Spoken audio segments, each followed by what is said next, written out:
오늘 이 말씀을 중심으로 나의 비전이 흐려질 때, 나의 비전이 흐려질 때라는 제목으로 하나님 말씀을 함께 나누도록 하겠습니다. 우리는 주님을 만나면 우리의 삶의 비전과 목표가 더욱 또렷해지기를 바랄 때가 많습니다. 내 갈 길을 모를 때 주님께서 내가 갈 길을 좀 선명하게 보여주셨으면 하는 열망이 누구에게나 있습니다. 그러나 우리가 신앙생활을 하면서 동시에 경험하는 역설 중에 하나는 주님을 믿고 신뢰할수록 내가 꿈꾸고 목표로 했던 비전들이 흐려지기 시작한다는 것입니다. 이럴 때 우리는 당황하죠. 자, 사하라 사막을 건너면서 깨달은 통찰을 적은 이 사막을 건너는 6가지 방법이라는 제목의 책이 있습니다. 이 스티븐 도나휴라고 하는 분이 청년 시절에 사하라 사막을 건너가면서 이제 얻었던 삶의 통찰을 적었습니다. 그런 이 책에서 인생을 보는 방식을 크게 2가지로 나눕니다. 하나는 인생을 산으로 보는 방식이 있고, 다른 하나는 인생을 사막으로 보는 방식이 있습니다. 자, 산을 오를 때와 사막을 건널 때는 분명히 가는 방식이 달라지죠. 자, 산을 오르는 자는 올라가야 할 분명한 목표가 있습니다. 그건 바로 정상입니다. 정상. 정상이라는 목표가 있기 때문에 정상을 향해 갈 때 나에게 남은 기간, 나에게 남은 거리, 내가 가용한 자원의 수단, 나에게 남은 시간, 이것들을 정확하게 측정을 해서 이걸 기반으로 목표를 설정할 수 있습니다. 그리고 목표를 설정하고 도달하는 데 필요한 시간들과 노력들을 예측할 수 있습니다. 또 이런 분명한 정상이라는 목표가 있으면 다양한 루트의 지도도 만들 수 있습니다. A 코스로, B 코스로, C 코스로 다양하게 가는 코스들이 있죠. 그래서 각 코스를 택할 때 경사가 얼마나 완만하고 가파르고 걸리는 시간은 얼마나 되고 이런 것들을 우리가 다 알 수가 있습니다. 또 가다 보면 이정표도 있죠. 정상까지 몇 킬로. 그래서 우리가 산을 갈 때는 보통 제등산로만 타고 있으면 그렇게 불안해하지 않습니다. 그냥 안심하고 갑니다. 반면에 사막은 산을 건너는 것과는 정반대입니다. 사막은 어디로 가야 할지도 모르겠고 너무너무 넓죠. 그리고 모든 것이 불확실합니다. 그리고 사막에는 지도가 없습니다. 대충 있어도 명확한 길이 없습니다. 자, 명확한 길을 그려놓는다 하더라도 사막에 모래바람이 한번 확 불어닥치면 순식간에 모든 지형이 뒤바뀌게 되죠. 그래서 사막에 지도가 있어도 그 지도를 따라가다 보면 길을 잃기도 하고, 또 사막에는 뭐가 나오냐면 신기루라는 게 있습니다. 뜨거운 여름에 길을 보면 거기에 막 물길이 있는 것 같죠. 오아시스가 아닌데 멀리서 보면 오아시스가 있는 것 같아요. 물이다, 구원이다, 나를 구해줄 수 있는 유일한 대안이다. 그래서 거기를 향해 전력 질주해서 달려갑니다만 가서 보면 없습니다. 헛것이죠. 도와줄 줄 알았는데 하나도 도움이 안 되는 거예요.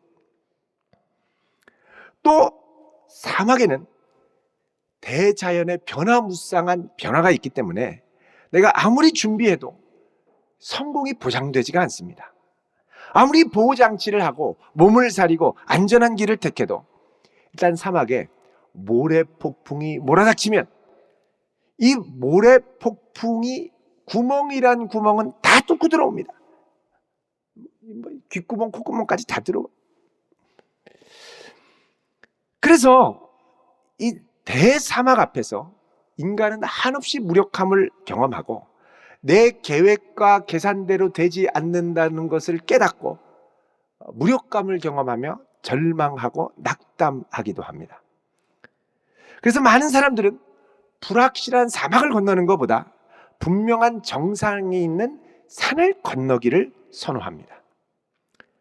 흥미로운 것은 사막을 가다 보면 사막에도 산맥이 있다는 사실입니다. 사하라 사막도 가다 보면 한가운데 큰 돌들이 모여서 돌산을 이루는 산맥이 있습니다.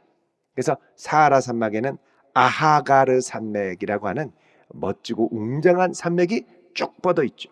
그래서 사막에는 광야와 산이 공존하기도 합니다. 자, 요 사실은 우리의 인생에도 사실 그대로 적용이 됩니다.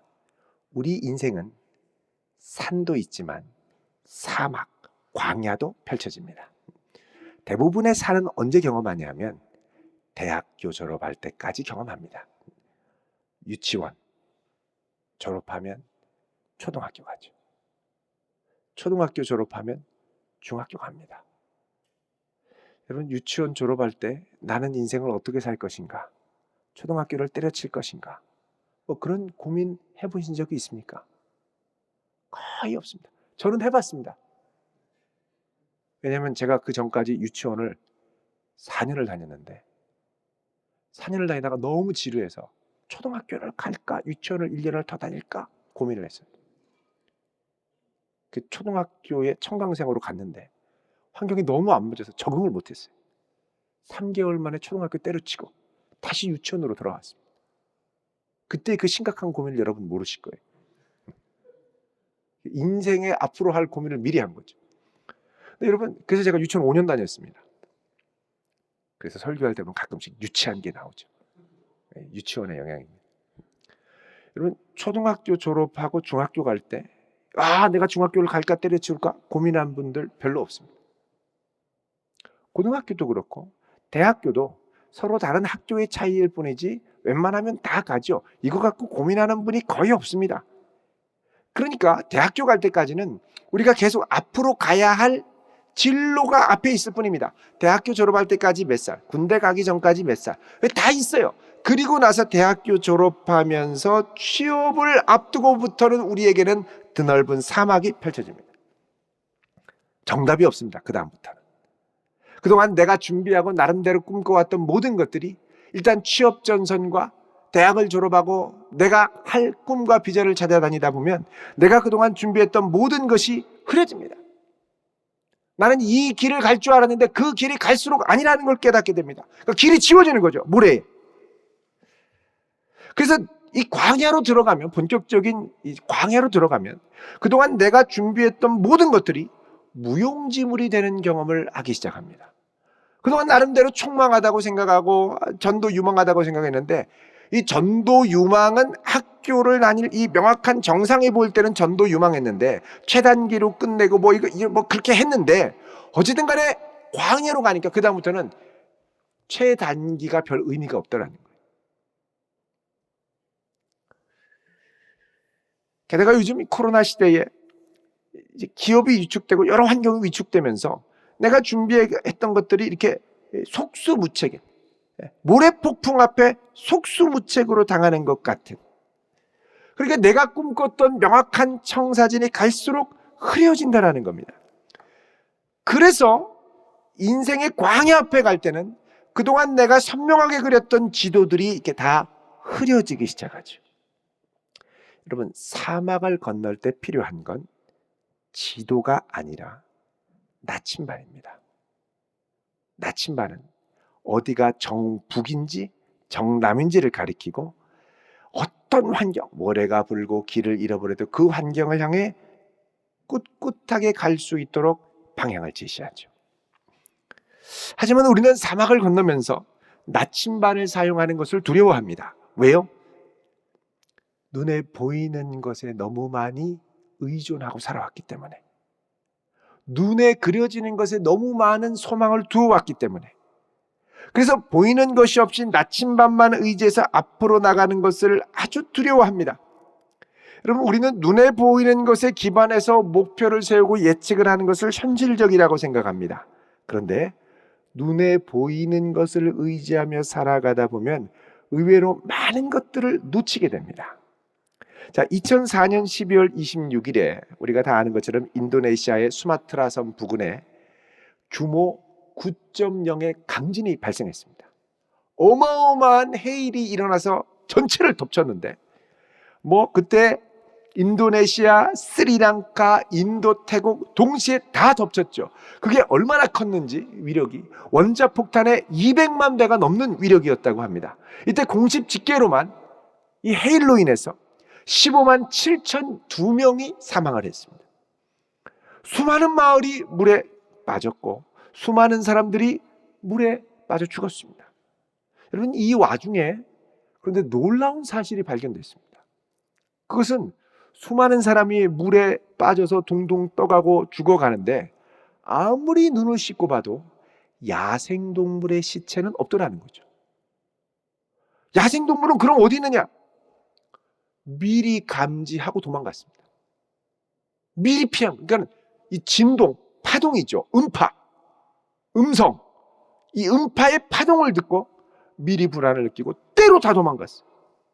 사람만 괜찮거니 바다도 평온한데 이런 거. 근데 바다를 보고 넘어오는 걸 보면 그때는 늦은 겁니다. 우리의 신앙생활이 이것과도 같습니다.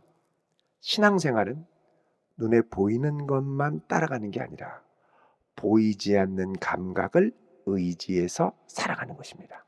그건 뭐냐? 바로 하나님의 말씀을 신뢰하는 믿음의 감각, 영적 감각, 그분의 음성을 따라가는 감각입니다. 자, 오늘날 우리가 살아가는 이 세상은 눈에 보이는 것을 훨씬 더 중요하게 생각합니다. 눈에 보이는 안정, 눈에 보이는 평안, 눈에 보이는 조건을 훨씬 더 중요하게 생각합니다. 이왕이면 선명하게 보이는 것을 따라가고 싶어 합니다. 갈수록 해상도가 좋아집니다. 스마트폰도 점점 해상도가 좋아지고 텔레비전도 옛날에는 흑백 텔레비, 그러다가 HD급, 풀 HD급, 이제는 UHD급, 울트라 뿅뿅 별게 다 나옵니다. 자, 선명하고 자세히 볼 수 있다고 생각하면서부터 우리 마음은 더 안심하게 되는 거죠. 자, 오늘 우리가 읽은 창세기 12장은 하나님께서 이제 새로운 믿음의 족속을 일으키시는 첫 출발을 보여주고 있습니다. 창세기는 그게 1장부터 11장까지 이걸 원역사라고 그러죠. 원역사는 이 세상이 하나님이 창조하신 이후에 타락해서 자기 힘으로 바벨탑을 쌓고 하나님을 대적하려고 시도하던 것을 하나님이 바벨탑을 흩어버림으로 끝나게 됩니다. 그러니까 인류를 그냥 두면 방하고 그냥 막 흩어지는 거예요. 그래서 하나님께서 어떻게 하냐? 한 사람, 12장부터 50장까지 한 사람, 믿음의 한 사람 아브라함을 택해서 그의 후손인 이삭, 야곱으로 이어지는 믿음의 족속을 통해서, 족장을 통해서 하나님의 나라를 새롭게 세워가는 이야기입니다. 하나님의 나라를 새롭게 세워가는 이 이야기를 가리켜서 족장사다 이렇게 얘기합니다. 그래서 창세기는 1장부터 11장까지의 원 역사와 12장부터 50장까지의 족장사로 나누게 되죠. 자, 새로운 믿음의 선조 족장을 일으켜서 믿음의 세대를 이루려고 하시는 첫 부르심이 바로 오늘 창세기 12장 1절부터 3절 아브라함에게 임하신 하나님의 부르심의 사건입니다. 이걸 우리가 잘 이해해야 됩니다. 자, 점심을 많이 드시고 지금 막 주님을 그냥 직통계시로 만나고 싶은 유혹이 막 올 텐데 잘 참으시고 꼬집으시고 그리고 이 말씀에 집중할 수 있기를 바랍니다. 옆에서 졸리는 분 있으면 이렇게 탁 꼬집어 주세요. 자, 우리 좌우에 인사합시다. 은혜 많이 받읍시다. 네. 자, 집중하셔야 돼요. 네. 자꾸 주님 만나러 가려고 하는 분이 있어서 저를 보십시오. 저를. 자, 오늘 말씀 1절을 같이 읽겠습니다. 시작. 여호와께서 아브라함에게 이르시되 너는 너의 고향과 친척과 아버지의 집을 떠나 내가 내게 보여줄 땅으로 가라. 자, 너는 너의 고향. 여러분, 고향은 어디냐? 지금 아브라함이 살고 있는 갈대아 우르입니다. 친척은 어디냐? 아브라함과 같은 셈족의 동족들이 살고 있는 곳입니다. 셈족들이 사는데 가나안 족속이 사는 곳으로 가면 위협을 느낍니다. 다른 족속이 오면 살해의 위협을 느끼죠. 근데 너의 고향, 친척은 나를 보호하는 울타리가 됩니다. 울타리를 떠나고 그 다음에 또 뭘 떠나냐? 아버지의 집. 아버지는 이곳 갈대아 우르에서 하란까지 와서 여기에 삶의 기반을 마련하고 정착했죠. 여러분, 보통 삶의 기반을 마련하는 데는 한 세대의 희생이 필요합니다. 내 부모님이 이렇게 희생하셨기 때문에 내가 여기까지 그나마 올 수 있었습니다. 한 세대의 희생 덕에 있었던 거예요. 그러니까 아브라함이 지금 이렇게 든든하게 안정적으로 그나마 있을 수 있었던 건 뭐냐? 그 아버지 데라 세대의 한 세대의 희생이 있었기 때문에 이 아브라함이 설 수 있었습니다. 그런데 하나님이 이 모든 기반을 털어버리라는 거예요. 떠나라는 거예요. 이것 떠나서 어떻게 얘기하느냐? 내가 너에게 보여줄 땅으로 가라 그럽니다. 자, 이 부분을 칼빈은 이렇게 얘기를 합니다. 이 말씀은 우리에게 눈을 꾹 감고 떠나라. 너의 나라를 완전히 버리고 너 자신을 온전히 나에게 줄 수 있도록 떠나라고 요구하는 것이다. 여러분, 눈 뜨고 가야지 눈 감고 가겠습니까? 여러분, 내가 마련한, 우리 아버지가 마련한 생애 기반, 내 친척과 일가 친척의 인맥과 보호와 연결 커넥션들, 내가 이 지역을 또 잘 알지요, 고향. 그런데 이거를 다 버리고 새롭게 떠나라는 겁니다. 여러분, 이 정도로 포기하라고 요구할 것 같으면 우리가 하나님께 뭐라고 하겠습니까? 하나님, 그럴 거면 제가 여기를 떠나서 하나님이 가라는 대로 갈 때 성공한다는 보장을 좀 해주세요. 뭘 담보로 하나님이 저한테 요구하십니까? 가라고 하면 어디로 가서 어떻게 할 건지 좀 구체적인 계획이나 좀 말씀해 주세요. 말씀 들어보고 괜찮으면 제가 동의할 만하면 하고, 계획이 좀 이상하면 저는 따라가지 않겠습니다. 보통 이렇게 얘기하거든요. 근데 하나님께서는 뭐라 그러냐면 오늘 말씀에 내가 내게 보여줄 땅으로 가라. 영어 성경에 The land that I will show you 이렇게 되어 있습니다. 지금 내가 보여주는 땅으로 가라가 아니라 지금 내가 보여줄 땅으로 가라. 보여줄 땅으로 가라. 그러니까 보여줘서 지금 보고서는 가는 게 아니라 어디로 가는지 모르는데 가라고 하니까 가는 겁니다. 그럼 언제 보이느냐? 가다 보면 보인다는 거예요. 자, 히브리서 11장 8절을 여러분 한번 보십시오. 365쪽. 자, 여기 보면 이렇게 말씀을 합니다. 같이 읽습니다. 믿음으로 아브라함은 부르심을 받았을 때에 순종하여 장래 유업으로 받을 땅에 나아갈새 갈 바를 알지 못하고 나아갔으며. 자, 여기 보세요. 아브라함이 순종해서 장래 유업으로 받을 땅에 나아갈새 갈 바를 알고 갔습니까? 모르고 갔습니까? 모르고 갔습니다. 우리는 하나님이 부르시면 주님, 왜 부르시죠? 어디로 가라고 부르시는 거예요? 좀 이렇게 계획을 말씀해 주세요. 제가 좀 동의가 돼야 가지, 동의가 안 되면 저는 하나님 갈 수 없습니다. 이렇게 얘기를 하거든요. 그리고 그냥 가라고 그러면 무지하게 고민합니다. 좀 청사진을 보여달라는 거죠. 여러분, 우리가 이게 내비게이션을 찍고 어디를 갈 때 이렇게 버릇이 들면요, 내비게이션을 찍지 않으면 불안합니다. 몇 분 걸리는지, 차는 어디가 막히는지 아무것도 모르고 그냥 간다면 되게 불안해요. 하나님이 가라고 그럴 때, 얘야, 갈 때 어디가 막히고 어디에 대적이 있을까, 이렇게 저렇게 저렇게 피해가라, 뭐 이렇게 가면 네가 몇 배의 재산을 얻을 것이고 뭐 수익률이 몇 프로고 뭐 이런 거 다 말씀해 주시면 좋은데, 가라, 내가 지시할 땅으로 가라. 그러니까 중요한 건 가라는 거예요. 하나님 보여주셔야 가죠. 가라. 언제 보여주신대? 일단 가라. 가다 보면 보여주신다는 거예요. 언제 보여주시는데? 그것도 말씀 안 해요. 가면 보여준다는 거예요. 이 부르심을 뭐라 그러냐? 믿음으로의 부르심이라고 그럽니다. 여러분, 우리가 이렇게 하나님이 부르시면 상당히 당황하면서 멈칫합니다. 왜냐하면 우리는 어릴 때부터 선명한 그림을 보고 살아가도록 훈련받고 자라왔기 때문에 그렇습니다. 명확한 비전을 그리라고 그러죠.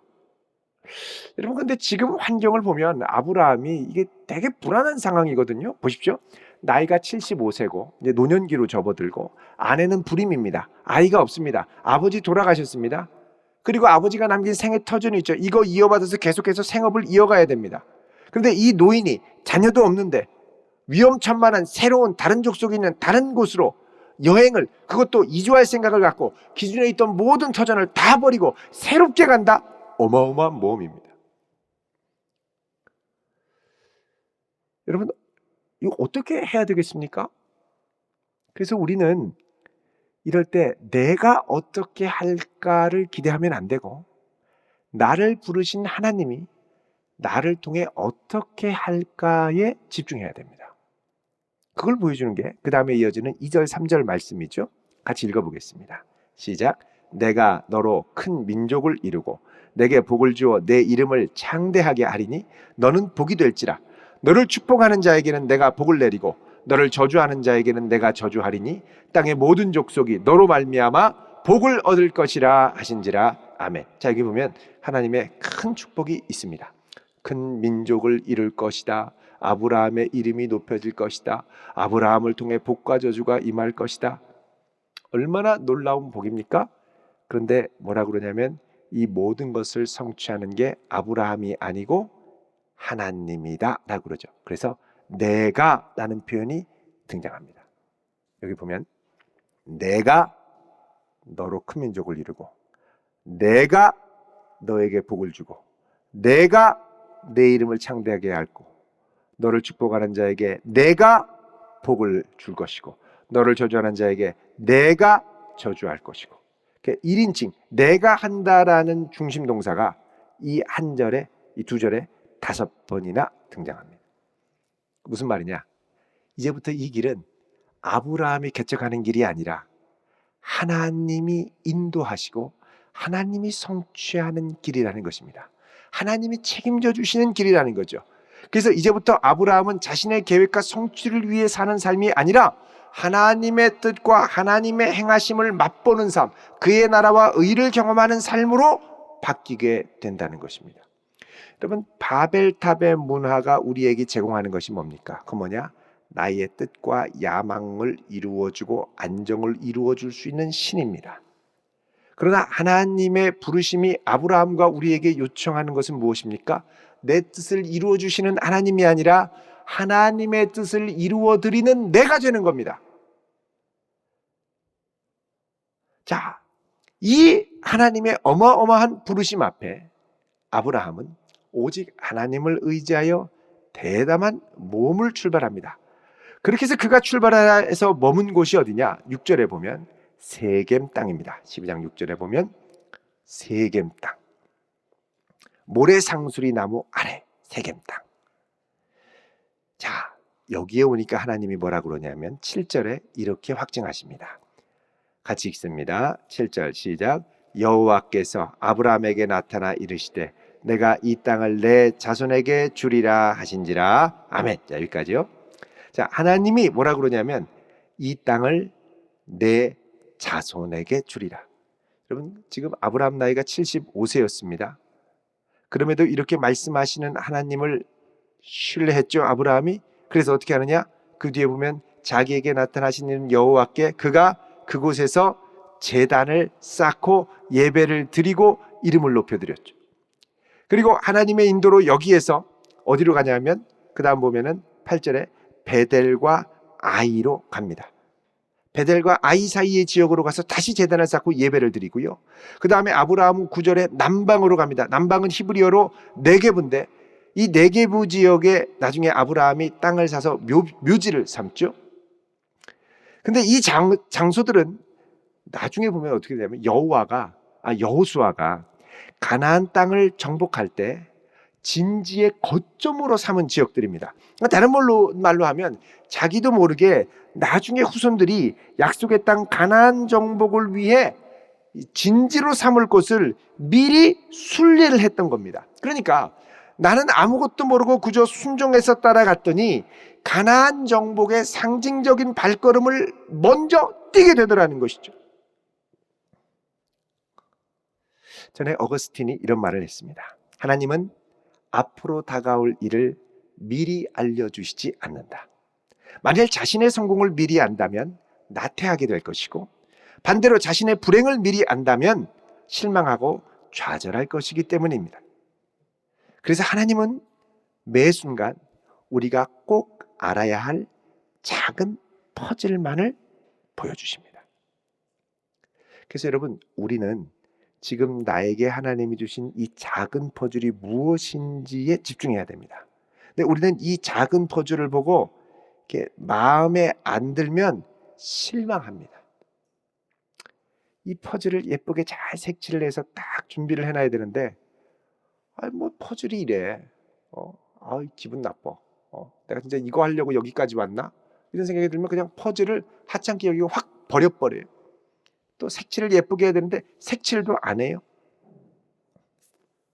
그런데요, 요게 한 조각, 두 조각, 세 조각이 지나서 네 조각까지 가면 그동안 몰랐던 것들이 연결되기 시작합니다. 그리고 이 퍼즐 조각이 연결돼서 어떤 아름다운 그림이 조금씩 그려져 가기 시작하죠.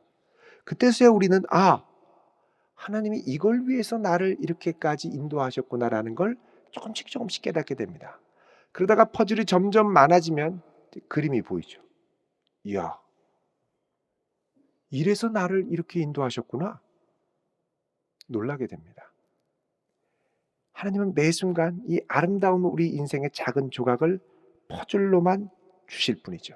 근데 우리는 이 퍼즐을 갖고 전체인 것처럼 평가하고 실망하고 시험 들고 대충 하고 이렇게 됩니다. 이 퍼즐은 내 인생 전체를 볼 때 반드시 필요하기 때문에 하나님이 허락하신 줄 믿으시기 바랍니다.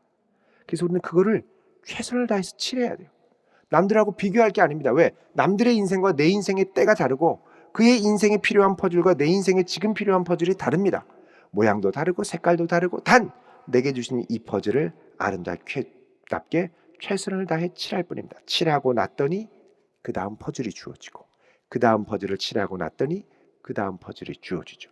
여러분, 이 그림 맞추기 있죠. 천조각 퍼즐 뭐 이런 거 하면요, 처음에는 막 새카만 것만 나오고 이게 뭔가 내가 지금 뭐 하는 일인가 예측이 안 갑니다. 짐작이.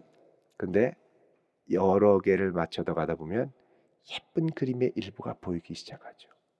그때부터 신이 나기 시작합니다. 한 조각 갖고는 절대 판단할 수 없는 게 우리의 인생입니다. 우리 1년에 365일이라는 퍼즐이 주어졌죠.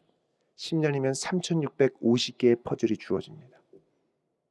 이 퍼즐 하나가 어떻게 맞춰져서 아름다운 그림을 그려갈지는 모릅니다. 단 하나님은 우리를 매 순간순간 그 한 조각의 퍼즐로 인도하실 뿐이죠.